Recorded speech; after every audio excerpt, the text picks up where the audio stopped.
Когда эти люди были на прогулке, они наткнулись на беспомощную собаку посреди заснеженного поля. Но когда они подошли поближе, чтобы помочь собаке, то закричали, увидев, что происходит. Было холодно, и Алексею и Ивану уже почти пора было возвращаться домой. Двое соседей по комнате решили пойти погулять в парк, но вскоре поняли, что они единственные, у кого хватает смелости выйти на мороз и вот-вот замерзнут. Возвращаясь домой, Алексей и Иван услышали шум, доносившийся из-за одного из деревьев. Звук был слабый, и если бы они не были единственными в парке, никто бы его не услышал. Пока они размышляли, что бы это могло быть, звук повторился.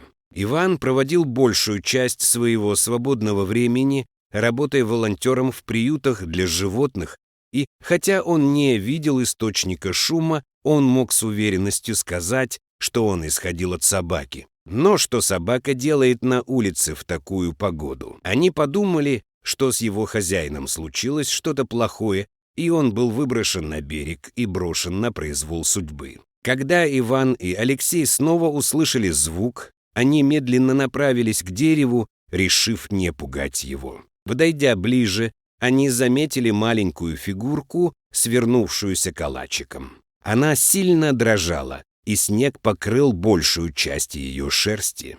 Когда Алексей и Иван продолжали приближаться, собака заметила их шаги, но не сделала попытки выяснить, кто приближается. У него не осталось сил что-либо делать, и он просто ждал, когда придет его время. Мужчины обошли животное, пока не оказались прямо перед ним, но оно никак на них не отреагировало. Алексей опустился на колени перед собакой и приподнял ее морду. То, что он увидел, было душераздирающим. Собака не открывала глаз, и не было заметно, чтобы они двигались. Что еще хуже, она вообще не двигалась. Иван попытался разбудить ее и заставить открыть глаза, но ничего не произошло. Его тело было почти полностью заморожено, и от бедняжки остались только кожа до кости. Это была не просто собака, застрявшая в холодную погоду, это был бездомный пес,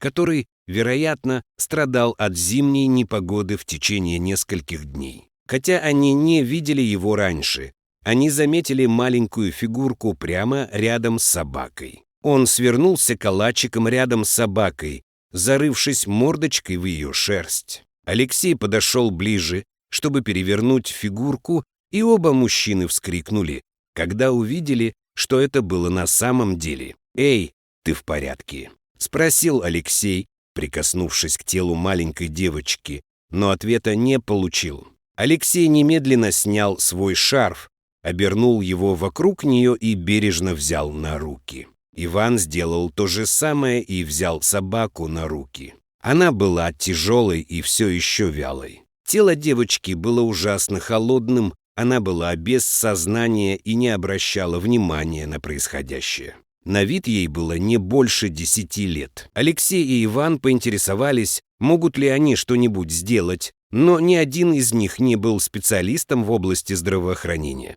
Они знали, что и собаке, и девочке нужна срочная помощь, и если это должно было случиться, то им нужно было разделиться. Алексей поспешно набрал номер службы экстренной помощи, а Иван начал обзванивать всех ветеринаров, которых он знал. В это время года большинство ветеринарных клиник все еще были закрыты на праздники, и в настоящее время открыто не так много приютов для животных, но они должны были попытаться. Через 30 минут прибыла машина скорой помощи, и Алексей поехал за ней в больницу, уговаривая девочку держаться. Иван решил сделать последнюю попытку и позвонил в некоммерческий проект для домашних животных, о котором он слышал. К счастью, в офисе все еще был кто-то, кто мог ответить на его звонок, и Иван быстро сообщил адрес и ситуацию, в которой оказался. Когда он закончил,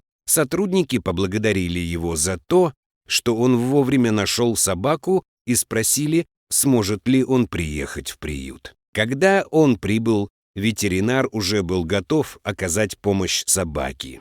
У нее было несколько незначительных травм, но в остальном она собиралась выжить, несмотря на суровую погоду. Алексей уже прибыл в больницу с маленькой девочкой, и ее немедленно доставили в одно из отделений больницы. На ней были тонкие перчатки, зимняя куртка и ботинки, но от долгого пребывания на холоде ее тело почти окоченело. Она не реагировала на раздражители, и ее лицо было бледным, признак того, как долго она пробыла на холоде. У нее была температура тела, близкая к 25 градусам по Цельсию, что на 10 градусов ниже нормальной температуры здорового человека, и ее сердце билось каждые несколько секунд. Медсестры и врачи немедленно приступили к работе, пытаясь привести температуру ее тела в норму. Они раздобыли одеяло с подогревом, чтобы согреть ее. Она была подключена к аппарату искусственного дыхания, и было подтверждено, что ее почки, печень, кишечник и легкие по-прежнему работают нормально. Врачи также использовали специальные устройства, которые помогали перекачивать кровь по всему телу, чтобы поддерживать жизненно важные органы в тепле.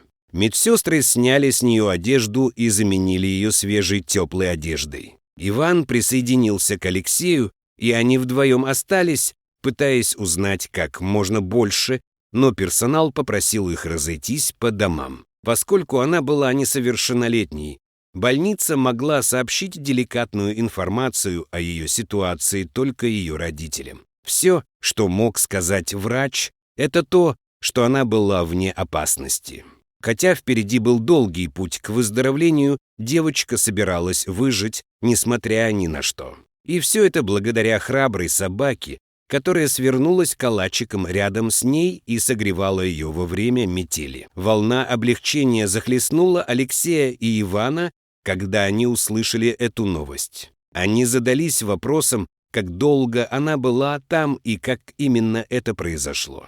Но теперь все это не имело значения. Все, что их волновало, это получить еще более приятные новости завтра, когда они будут возвращаться домой на ночь. На следующее утро Алексей и Иван отправились в полицейское управление, чтобы узнать новости о пропавшей девочке. Они описали ее приметы и место, где ее нашли, а также больницу, в которой она находилась. Они хотели знать, не ищет ли ее кто-нибудь. К счастью, полиция подтвердила, что кто-то подал заявление о пропаже, и ее семья искала ее целый день. Их предупредили за несколько минут до этого, и они скоро будут в больнице. Алексей и Иван решили тоже поехать в больницу.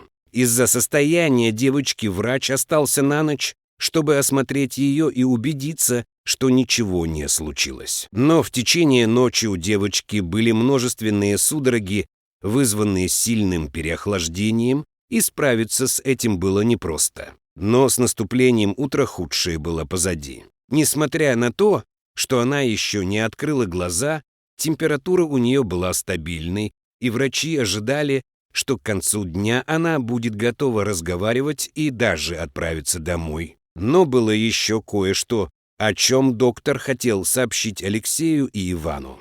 В качестве особой благодарности за то, что они нашли ее, они собирались разрешить им только один визит к девочке, а после этого им придется подождать, пока родители ребенка не согласятся на дальнейшие встречи. Алексей и Иван поблагодарили врача и зашли в ее палату, чтобы узнать, как у нее дела. Но, к их удивлению, она уже проснулась. Она оглядывала палату с выражением замешательства на лице. Она все еще была слишком слаба, чтобы двигаться, но у нее были признаки борьбы, когда она попыталась встать с кровати. Медсестра, которая их доставила, немедленно предупредила врача, и Алексея и Ивана попросили покинуть палату. Пока они ждали снаружи, чтобы узнать больше новостей у доброй медсестры, они заметили, как кто-то врывается в больницу. «Где Вика? Где моя дочь?» — закричала какая-то женщина. Ее лицо было искажено тревогой, и даже человеку, который вошел с ней, Было трудно успокоить ее. Одна из медсестер увела ее, пока она не скрылась из виду. Когда медсестра вернулась, Иван подошел к ней, чтобы спросить, что происходит. Прибывшая женщина была матерью девочки. Она только что получила известие о своей дочери и приехала, чтобы присмотреть за ней. Увидев свою мать среди моря незнакомых лиц, девочка успокоилась. Теперь врач продолжал оказывать ей помощь. Теперь, когда они знали, что здесь есть кому за ней присмотреть, ни Алексей, ни Иван не видели необходимости оставаться надолго. Они сделали все, что могли. Медсестра попросила их оставить номер телефона на всякий случай, и они ушли, вернувшись домой. 2 дня спустя Алексею и Ивану неожиданно позвонили. Это была мать девочки, которую они спасли. Она попросила о личной встрече и поблагодарила их за то, что они сделали для ее дочери. Они договорились встретиться в кафе недалеко от парка и рассказать о своих впечатлениях. Когда они приехали, то обнаружили, что к ним пришла не только мама. Там была и маленькая девочка. Ее звали Вика, и ей было 10 лет. Она выглядела совсем по-другому с тех пор, как они видели ее в последний раз. Ее мать встретила их с улыбкой и сразу же поблагодарила за спасение дочери. Она представилась Татьяной и рассказала, что произошло. Вика заблудилась, возвращаясь из школы домой. Поскольку ее дом находился недалеко от школы, а район был безопасным, в большинстве случаев она возвращалась домой одна. Но в тот день что-то случилось. Была сильная метель, и снег выпал почти на метр глубиной, из-за чего ей было трудно передвигаться. Кроме того, первые этажи зданий были завалены сугробами. В конце концов, погода ухудшилась, и ей было почти невозможно что-либо разглядеть за падающим снегом, когда она пыталась вернуться домой. Она была напугана до смерти. Ее первым желанием было найти безопасное место, где она могла бы пережить суровую зиму, но, спотыкаясь, она уходила все дальше от дома, сама того не зная. Кроме того, чем больше времени она проводила на улице, ей становилось все холоднее, и ей стало трудно держаться на ногах. Не успев опомниться, она упала на землю, и следующее, что она увидела, были 2 мужчин рядом с ней в больничной палате. Мама целый день искала ее по всему району, но так и не смогла найти. Из-за погоды ее никто не видел, и даже уличные камеры не смогли зафиксировать ничего, что могло бы подсказать, куда она делась. У мамы Вики тоже было много вопросов. Алексей рассказал ей, где они нашли ее дочь вместе с собакой, которая спасла ей жизнь. Если бы рядом не было собаки, которая согревала ее, то неизвестно, насколько серьезной могла бы стать ситуация. Они подтвердили, что собака все еще находится у ветеринара, но уже поправилась. Оставалось только убедиться, что ее приняли в подходящую семью.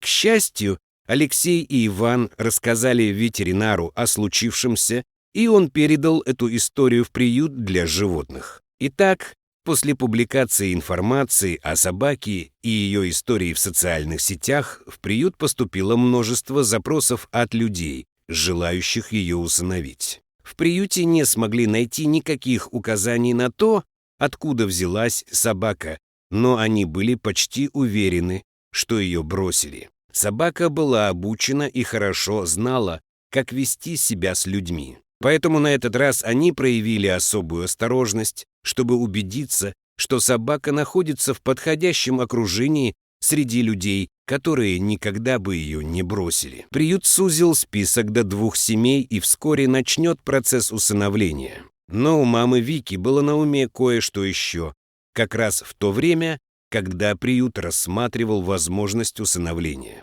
Это была собака, которая спасла жизнь ее дочери, и, кроме Алексея и Ивана, не было никого, кому она была бы так благодарна. Девочка рассказала матери, что собака не только согревала Вику, но и утешала ее, когда она была напугана. Из-за его присутствия она не была совсем одна.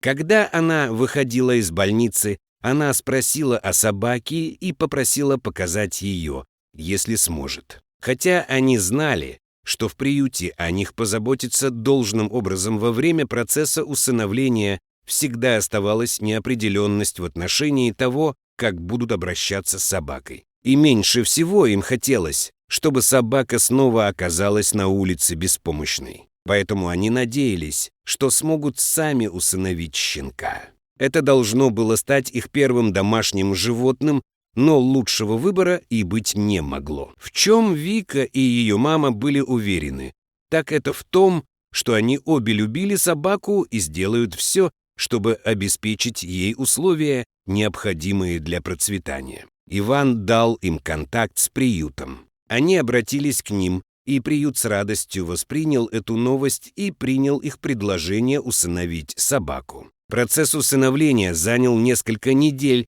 и приют также дал семье советы о том, как ухаживать за собакой, особенно если они становятся владельцами в первый раз. К их удивлению, собака все же смогла узнать Вику, когда они пришли ее забрать. Она ласково откликнулась на ее прикосновение, и девочке еще больше захотелось забрать ее домой. Мама Вики наклонилась, чтобы ласково погладить собаку, когда они вели ее к машине, и поблагодарила за спасение ее дочери. Когда они вернулись домой, собаку отвели в угол дома, который был специально отведен для нее. Мама Вики купила новые игрушки для собаки вместе со списком вещей, которые понравились собаке в приюте. Теперь, когда он был с ними, Вика решила назвать собаку Мутик. Несмотря на их сомнения, пес легко адаптировался к своей новой семье, и его индивидуальность продолжала проявляться. Вика и ее мама часто брали Мутига на прогулки в парк. К их удивлению, у него появился друг, и они всегда играли вместе в парке. Появление Мутига в их жизни стало неожиданным благословением, и они были благодарны обстоятельствам, которые свели их вместе. Какая невероятная история. Взяли бы вы на руки незнакомую собаку, если бы заметили, что она не дышит? Как бы вы отреагировали, увидев маленькую девочку, прижавшуюся к ее телу? Поделитесь своими мыслями в комментариях. Спасибо за просмотр и до встречи в следующем видео.